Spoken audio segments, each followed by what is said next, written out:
ঘটনাটি শুরু হয়েছিল আরও 400 বছর আগে। হজরত ইব্রাহিম আলা নবীনা আলাইহিসসালাম যখন ইসলামের প্রতি বিশ্বাস এনে একাত্মবাদ প্রকাশ করেছিলেন, তখন তার পরিবার তাকে আগুনে ফেলে দিয়েছিল।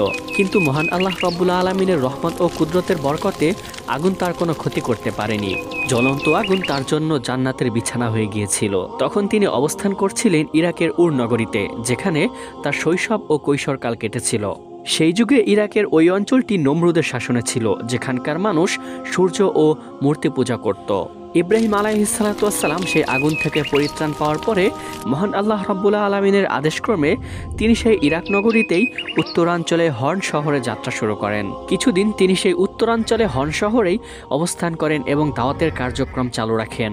এরপরে মহান আল্লাহ রাব্বুল আলামিনের আদেশক্রমেই পুনরায় ফিলিস্তিনে যাত্রা শুরু করেন। এই পবিত্র যাত্রায় তার সাথে ছিল তার স্ত্রী হযরত সারা আলাইহিসসালাম এবং তার ভাতিজা হযরত লূত আলাইহিসসালাম এবং কয়েকজন মুমিন অনুসারী ও দাসদাসী।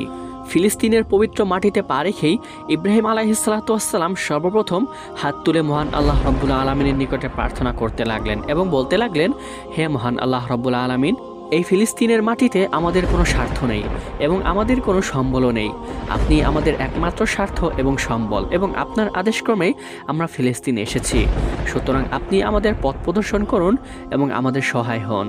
ফিলিস্তিনে পৌঁছে তিনি সর্বপ্রথম সেখানকার স্থানীয় অবস্থা অবলোকন করলেন এবং দেখতে পেলেন অধিকাংশ মানুষই সেখানে মূর্তি পূজায় লিপ্ত। সেই যুগে ফিলিস্তিনে অধিকাংশই কনআনীয় সম্প্রদায় বসবাস করত। একদিন তিনি মূর্তি পূজায় লিপ্ত কনআনীয় সম্প্রদায়ের কয়েকজন ব্যক্তিবর্গের কাছে গিয়ে ডেকে বললেন, হে সম্প্রদায়, তোমাদের রব একমাত্র আল্লাহ, তোমাদের এই মূর্তিগুলো কিছুই করতে পারবে না। সুতরাং মহান আল্লাহ রব্বুল আলামিনকেই তোমরা বিশ্বাস করো এবং কাউকে শরিক না করে একমাত্র তারই ইবাদত করো। কিন্তু অবাধ্য সম্প্রদায় তার কোনো কথাই শুনল না। তাকে দূর দূর করে তাড়িয়ে দিয়ে তারা নিজেদের কাজে লিপ্ত হয়ে গেল। এভাবেই দাওয়াত ও একত্ববাদের আহ্বানেই তাদের দিন কাটছিল। কিন্তু কিছুদিন পরেই দেখা দিল ফিলিস্তিনে এক চরম দুর্ভিক্ষ। খাদ্যের অভাবে ফিলিস্তিনের চারদিকে হাহাকার শুরু হয়ে গেল। তখন ইব্রাহিম আলাইহিসসালাম তার স্ত্রী সারা আলাইহিসসালামকে নিয়ে মিশরে যান খাদ্যের সন্ধানে। এদিকে লূত আলাইহিসসালামকে মহান আল্লাহ রব্বুল আলামিন ইতিপূর্বে নবুয়ত দান করেছিলেন, যার কারণে ডেড সির আশপাশ অঞ্চলে মহান আল্লাহ রব্বুল আলামিন তাকে দ্বীনি দাওয়াতের জন্য আদেশ করেন। সেখানে বসবাস করত কওমে সামুদ। মহান আল্লাহ রব্বুল আলামিনের আদেশক্রমে ইব্রাহিম আলাইহিসসালামের সঙ্গ ছেড়ে তিনি সেই আদেশকৃত অঞ্চলে গিয়ে দাওয়াত শুরু করলেন। কিন্তু তখনও মহান আল্লাহ রব্বুল আলামিনের পরীক্ষা জারি ছিল। ইব্রাহিম আলাইহিসসালাম যখন ফিলিস্তিন থেকে মিশরে পৌঁছলেন, তখন মিশরের রাজা ছিল একজন অত্যাচারী ও লালসাপূর্ণ শাসক। তার নিয়ম ছিল, যদি কোনো সুন্দরী নারী তার রাজ্যে প্রবেশ করে এবং সে বিবাহিত হয়, তবে সে তার স্বামীকে হত্যা করে সেই নারীকে দাসী করে রাখত। ইব্রাহিম আলাইহিসসালাম মিশরে আসার পূর্বে এই বিষয়টি জানতেন না। যখন বিষয়টি জানতে পেলেন, খুব দুশ্চিন্তায় পড়ে গেলেন এবং সারা আলাইহিসসালামকে বললেন, হে সারা, তুমি যদি রাজাকে বলো তুমি আমার স্ত্রী, তাহলে রাজা আমাকে মেরে ফেলবে। তুমি বরং এটা বলো যে তুমি আমার বোন। আল্লাহর দৃষ্টিতে আমরা তো দিনী ভাই বোন। সারা আলাইহিসসালাম রাজি হয়ে গেলেন। অন্যদিকে রাজদরবারের লোকেরা সারা আলাইহিসসালামকে দেখে রাজার কাছে খবর দিল যে একজন অপূর্ব নারী আপনার রাজ্যে এসেছে। রাজা সঙ্গে সঙ্গে লোক পাঠিয়ে সারা আলাইহিসসালামকে রাজ্যে ডেকে নিলেন। রাজদরবারে ডাকার পরেই ঘটল অলৌকিক ঘটনা। সারা আলাইহিসসালামের দিকে যখন রাজা এগিয়ে গেল, সঙ্গে সঙ্গে তার ডান হাত এবং পা সম্পূর্ণতাই প্যারালাইজড হয়ে গেল। সে হাত পা নাড়াতে পারল না। ভয় পেয়ে তাকে ডেকে বলল, তুমি কোনো জাদুকর হয়তো, আমার হাত পা ঠিক করে দাও, নচেত আমি তোমাকে মৃত্যুর শাস্তি দেব। সারা আলাইহিসসালাম বললেন, হে সম্মানিত রাজা মহোদয়, আমি কোনো জাদুটোনা বা এমন কিছুই জানি না। আপনার কি হয়েছে আমি তাও জানি না। আপনার অন্তরে যে কুবুদ্ধি এসেছিল, মহান আল্লাহ রব্বুল আলামিন যিনি আপনার এবং আমার প্রতিপালক, সেই হয়তো আপনাকে এই রাস্তা থেকে ফিরে আসার জন্য এমনটি করেছে। তার কথা শুনে রাজা অনেকটাই ভীতু সন্তুষ্ট হয়ে গেল এবং বলল, তুমি তোমার প্রভুর নিকটে আমার সুস্থতার জন্য দোয়া করো। আমি তোমাকে কথা দিচ্ছি, তোমাকে আমি ছেড়ে দিব। সারা আলাইহিসসালাম মহান আল্লাহ রব্বুল আলমিনের নিকটে দুহাত তুলে দোয়া করলেন। সাথে সাথেই তার হাত এবং পা সম্পূর্ণ আগের মতো ঠিক হয়ে গেল। কিন্তু রাজার মনে ছিল কুবুদ্ধি। হাত পা ঠিক হয়ে যাওয়ার সাথে সাথেই সে পুনরায় সারা আলাইহিসসালামকে স্পর্শ করতে চেষ্টা করলো, কিন্তু আগের বারের মতো এবারও সাথে সাথে তার হাত এবং পা শক্ত হয়ে গেল। এবার রাজা তার হাত পা শক্ত হয়ে গিয়েছে দেখে অত্যন্ত ভীতু সন্ত্রস্ত হয়ে গেল এবং মনে মনে বলতে লাগলো, এ কোনো সাধারণ ব্যক্তি নয়, নিশ্চয়ই এই মহিলার মাঝে অসাধারণ ও অলৌকিক কোনো বিষয় রয়েছে। এবং অনুনয় বিনয় করে তার কাছে ক্ষমা চেয়ে তাকে পুনরায় মহান আল্লাহ রব্বুল আলমিনের নিকটে সুস্থতার দোয়া করতে বলল। এরপরে সারা আলাইহিসসালাম পুনরায় মহান আল্লাহ রব্বুল আলমিনের নিকটে দোয়া করলেন। দোয়া করার সাথে সাথেই আবারও তার হাত পা আগের মতো ঠিক হয়ে গেল। এবার সে আর ইতিপূর্বের ভুলটি করলেন না। এবার মন্ত্রীকে আদেশ করে বললেন, এই মহিলাকে তার ঘরে সম্মানের সহিত ফিরিয়ে দিয়ে আসো এবং আমার দাসদাসীগণদের মধ্য থেকে হাজেরাকে তার জন্য দান করে দাও, এবং সে যেই কারণে মিশরে এসেছে তাকে তার প্রয়োজনগুলো মিটিয়ে পুনরায় তার গন্তব্যস্থানে পৌঁছে দাও। রাজার কথা মতোই মন্ত্রী তাদেরকে অনেক খাদ্য সামগ্রী দিয়ে পুনরায় ফিলিস্তিনে পাঠিয়ে দিল।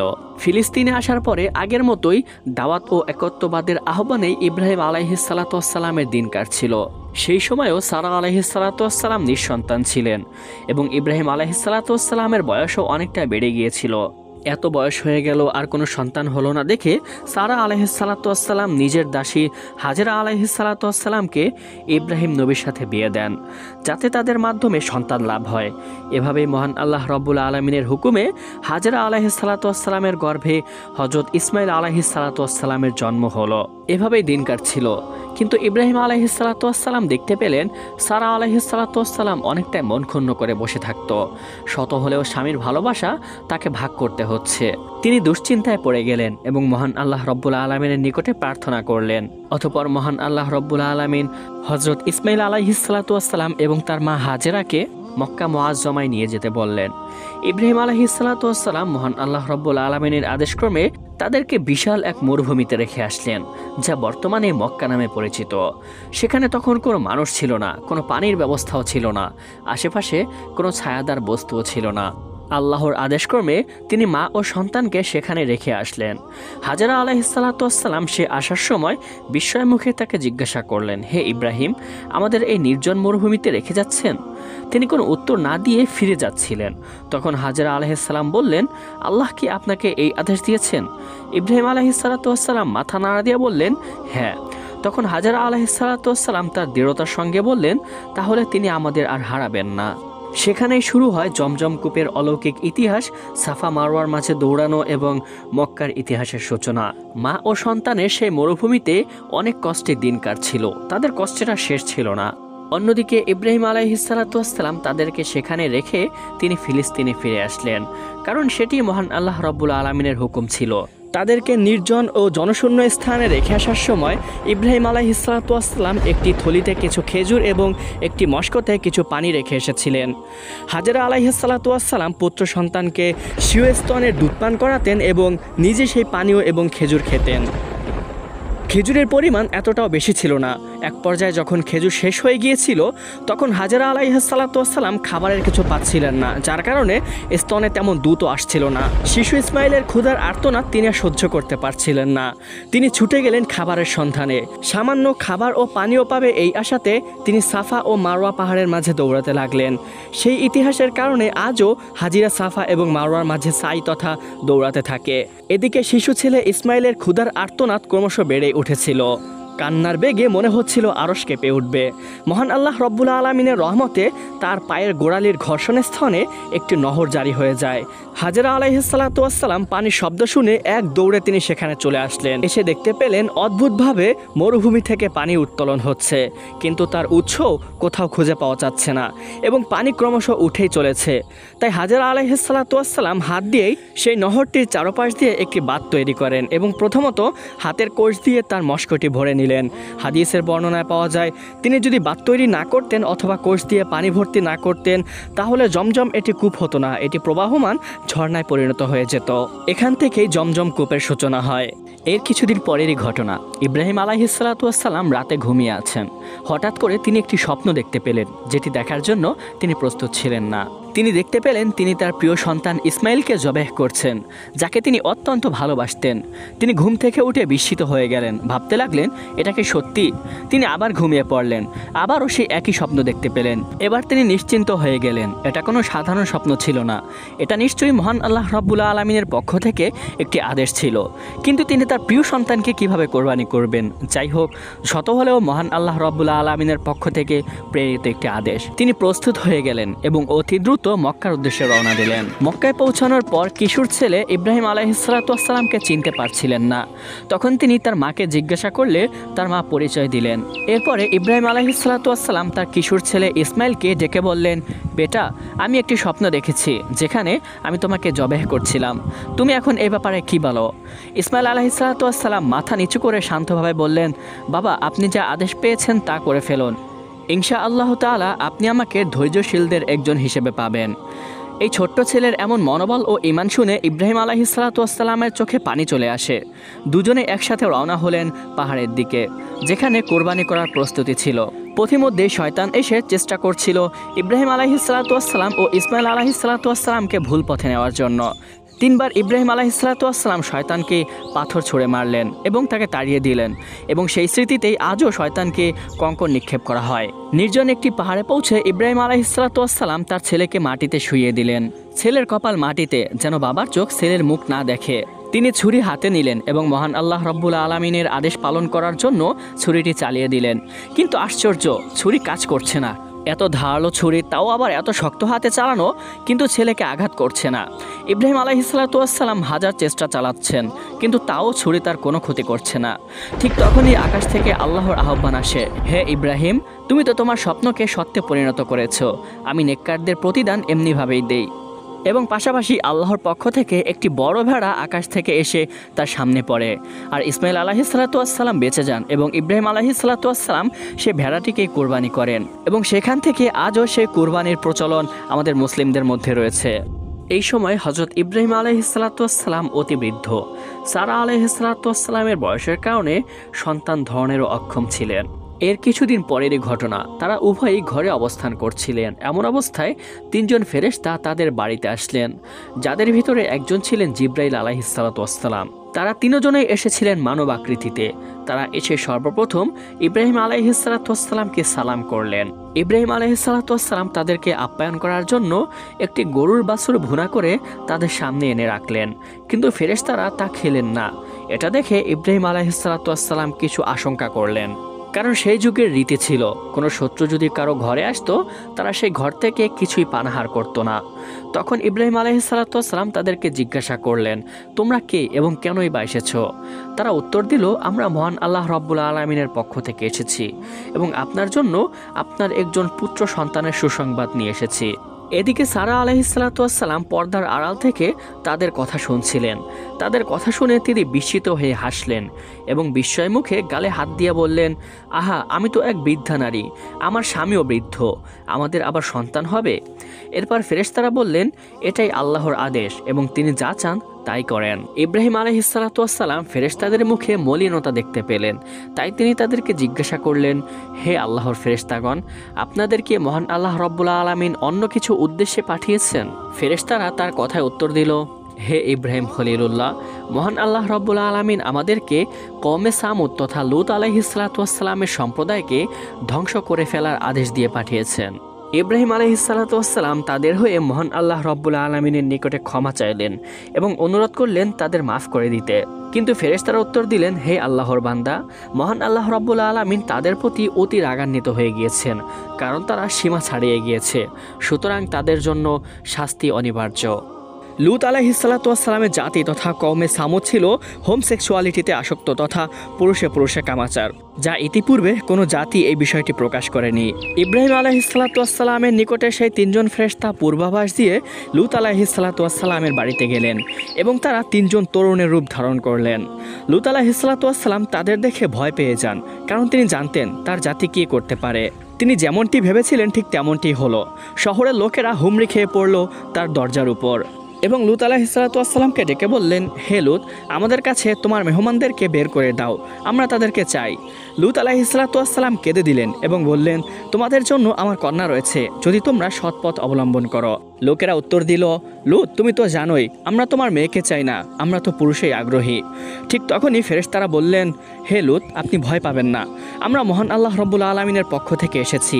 এখন আপনি রাতের আধারে আপনার পরিবারবর্গকে নিয়ে বেরিয়ে যান এবং পিছনে তাকাবেন না, আর আপনার স্ত্রী যেন আপনার সাথে না যায়, অবশ্যই সে ধ্বংসপ্রাপ্তদের অন্তর্ভুক্ত। মহান আল্লাহ রব্বুল আলামিনের আদেশ মতোই লূত আলাইহিসসালাতু ওয়াসসালাম রাতের নীরবতায় তার পরিবার সদস্যদেরকে নিয়ে শহর ছেড়ে বেরিয়ে পড়লেন।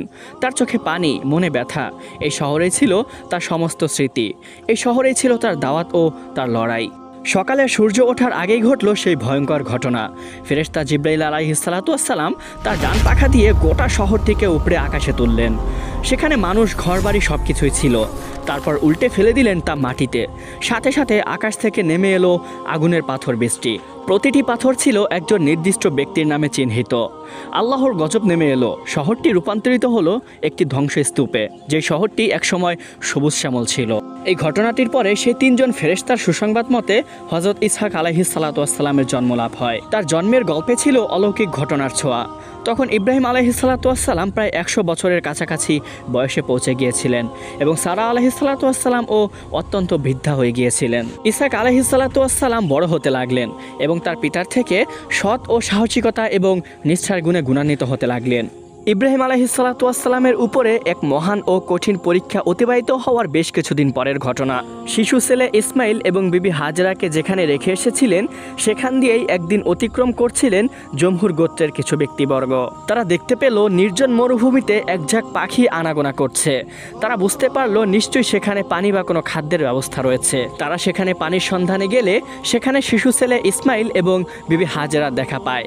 তারা তার কাছে সেখানে বসবাস করার অনুমতি চাইলে বিবি হাজেরা তাদেরকে অনুমতি দেন।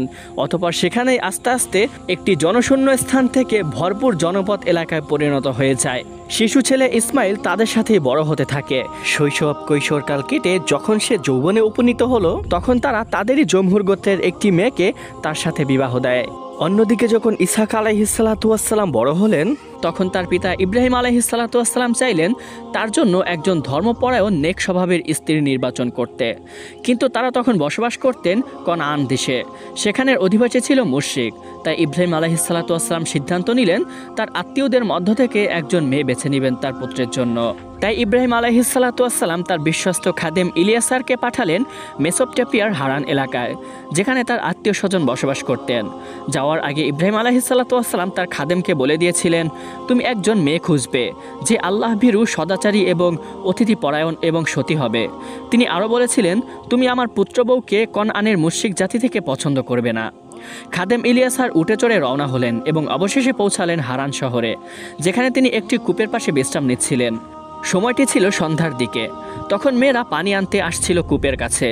ইলিয়াসার তখন মহান আল্লাহ রব্বুল আলামিনের কাছে দোয়া করলেন যেন তিনি তাকে সঠিক মেয়ে চিনতে সাহায্য করেন এবং তিনি বললেন, হে প্রভু, আমি যদি এই কূপের কাছে থাকি এবং কোনো কুমারী মেয়ে যদি আমাকে এবং আমার উটগুলোকে পানি পান করায় তাহলেই আমি বুঝতে পারবো এই সেই নিখুঁত মেয়ে যাকে আপনি আমার মুনিব ইসহাকের জন্য নির্ধারিত করেছেন। ঠিক তখনই সেখানে এলেন একজন সুন্দরী ও মর্জিত লজ্জাবতী কুমারী মেয়ে। তার নাম ছিল রেবেকা। তিনি এসে ইলিয়াসারকে এবং তার উটগুলোকে পানি পান করালেন। ইলিয়াসার এই ঘটনা থেকে নিশ্চিত হলো এই সেই নির্বাচিত বান্দি যাকে আমি খুঁজতে এসেছি।